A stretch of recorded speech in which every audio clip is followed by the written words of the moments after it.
Salut, c'est Trado, content de vous retrouver pour la mise à jour des zones d'accumulation sur les cryptos majeurs. On va commencer par Bitcoin. Bitcoin qui malheureusement est en train de glisser doucement en phase 3 de Weinstein, c'est-à-dire en phase de plafonnement, en phase neutre. On le voit au fait que nous sommes capés par une résistance ici et que l'on commence à se lever autour de la moyenne mobile à 30 semaines. Bref, on latéralise. Si on arrive à clôturer au-dessus des 31 500, on réactivera la phase 2 haussière de Weinstein. Par contre, une clôture significative en dessous des 24 000 activerait une phase 4 de Weinstein. Et évidemment, quand on voit ce qui s'est passé précédemment, on n'a pas envie que cela se produise. En tout cas, dans l'immédiat, on est en phase 3, en phase de plafonnement. Si on regarde les données journalières, on constate que nous sommes actuellement dans une situation d'accumulation rationnelle ou presque, puisque la zone d'accumulation rationnelle est à 25 800, 24 270. Les bougies Aiki-Nashi, quant à elles, montrent que pour l'instant, ça reste globalement plutôt baissier, avec, vous pouvez le constater, des bougies rouges, mais surtout des bougies rouges sans mèche haute, signe qu'il est plus plausible que l'on continue de baisser plutôt que l'on ait fait les plus bas. On notera quand même que le raccourcissement des bougies Aiki-Nashi montre que la pression baissière s'amenuise. On passe à l'Ethereum en données hebdomadaires pour débuter. Nous sommes dans une situation assez similaire, c'est-à-dire que comme vous pouvez le constater, je remets ma moyenne mobile à 30 semaines qui est là, on a cassé cette moyenne mobile à 30 semaines et on est en train de latéraliser là aussi en dessous, enfin comprimé entre globalement cette résistance qui a été créée et les plus bas ici. Donc pour faire simple, pour réactiver une phase 2 haussière de Weinstein, il faudrait passer au-dessus de ce niveau qui est environ à 2130. Pour activer une phase 4 baissière, il faudrait clôturer en dessous de 1620 et dans l'immédiat, on peut envisager comme ça des latéralisations, une latéralisation et des ondulations autour de la moyenne mobile à 30 semaines. Nous sommes en phase 3 de Weinstein. Si on regarde les données journalières à présent, on constate qu'on est sur zone d'accumulation rationnelle puisque il s'agit en fait de la zone ici qui est comprise entre 1720 et 1620, zone d'accumulation rationnelle dans laquelle on peut envisager que les investisseurs qui croient au potentiel de l'Ethereum accumulent. Les bougies Aiki-Nashi indiquent que pour l'instant il y a, c'est comme pour Bitcoin, c'est-à-dire que c'est baissier, mais j'ai envie de dire que ça l'est de moins en moins, parce que les corps se raccourcissent, parce qu'il y a même l'apparition d'une toute petite mèche haute ici, sur la dernière bougie, celle qui est en construction. Bref, c'est baissier, mais ça l'est de moins en moins. On est sur une zone de support, donc cela peut expliquer certaines choses. On passe à BNB, dans une configuration différente. Alors, je vais le mettre, voilà. Comme vous pouvez le voir, la moyenne mobile à 30 semaines est légèrement descendante. Globalement, depuis des mois, elle est plate. Donc, on est en phase 1 de Weinstein, en phase d'accumulation, on va dire. Il ne faudrait pas casser la zone grise ici, c'est-à-dire qu'il ne faudrait pas clôturer en dessous des 188 au risque d'activer une nouvelle phase baissière, une phase 4. Mais pour l'instant, rien ne permet de le dire, donc on va dire que nous sommes actuellement en phase 1 d'accumulation. Les données journalières indiquent qu'on est en zone d'accumulation rationnelle. Globalement, toute cette zone est une zone d'accumulation rationnelle. Donc évidemment, comme elle est très très large, certains envisageront d'accumuler au fur et à mesure d'une éventuelle descente. Mais on l'aura bien compris, on est sur une période, une zone faste pour ceux qui veulent se lancer dans les achats progressifs de Binance Coin.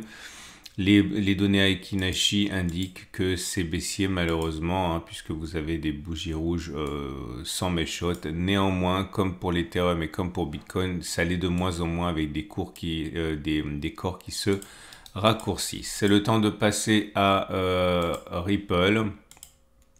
Ripple en données hebdomadaires pour débuter, et comme vous pouvez le voir, c'est alors attendez, j'ai oublié de le mettre, voilà.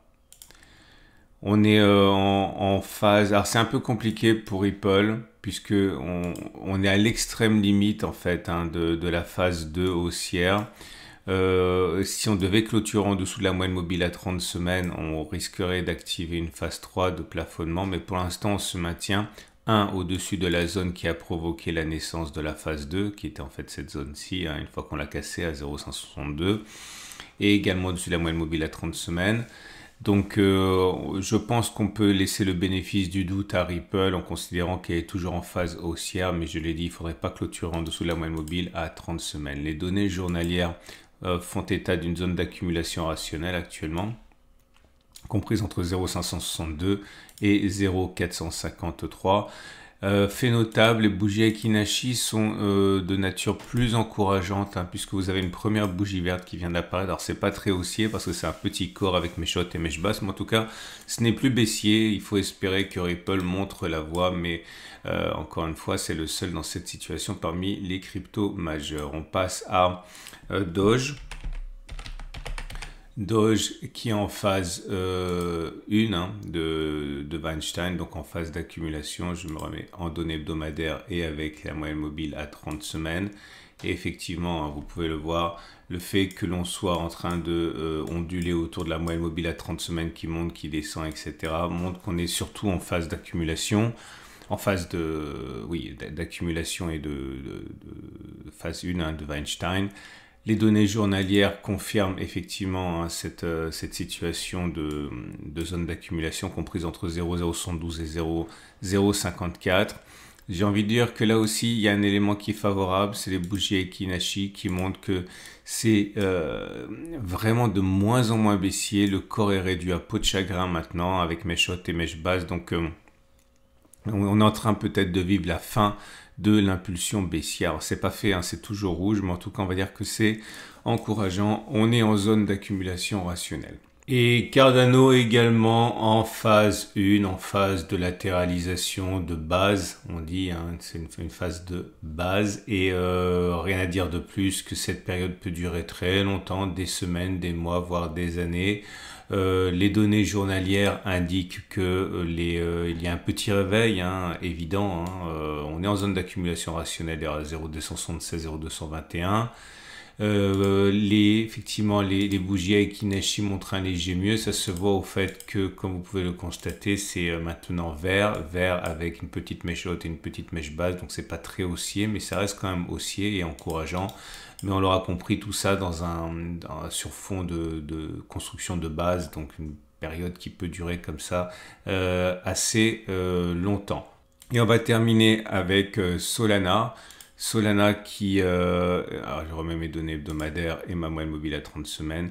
Alors c'est la situation la plus compliquée puisque normalement, étant donné qu'on a cassé cette zone-ci là et qu'on a commencé à redresser la moyenne mobile à 30 semaines, on aurait pu considérer qu'on était en tendance haussière, en phase 2. Néanmoins, le violent retour en arrière laisse supposer qu'en fait cette hausse, cette cassure n'était pas suffisamment significative et qu'on est toujours grosso modo dans une phase 1 d'accumulation. J'ai envie de croire que l'espoir est permis et qu'on est bien en phase 2, qu'on a bien activé, que ce retour-là n'est qu'un accident avant de repartir à la hausse. On va le savoir très très vite. Il ne faudrait pas clôturer en dessous de la moyenne mobile à 30 semaines parce que dans ce cas, ça entérinerait davantage le scénario d'une fausse cassure et que l'on soit toujours en phase 1 de Weinstein. Mais en tout cas, voilà, tant que l'on se maintient au-dessus de la moyenne mobile à 30 semaines, on va dire qu'il y a de l'espoir. On est en phase 1 ou en phase 2, mais dans tous les cas, ça reste quand même assez mou et ça manque de conviction. Les données journalières indiquent que nous sommes en zone d'accumulation rationnelle. La prochaine est à peu près ici, on va dire, ok, par là. Il existe même une mini-zone d'accumulation là. Donc, retenons surtout que pour l'instant, on est en zone d'accumulation rationnelle, qu'on est avec des bougies Akinashi qui sont médiocres, c'est rien de le dire.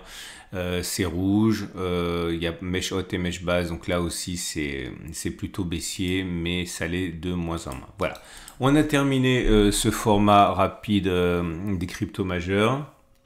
Je vous rappelle que si vous désirez vous familiariser avec la théorie de Weinstein et les bougies Akinashi pour devenir complètement autonome et analyser vous-même les cryptos que vous voulez, vous avez un lien en dessous de la vidéo pour regarder les tutoriels.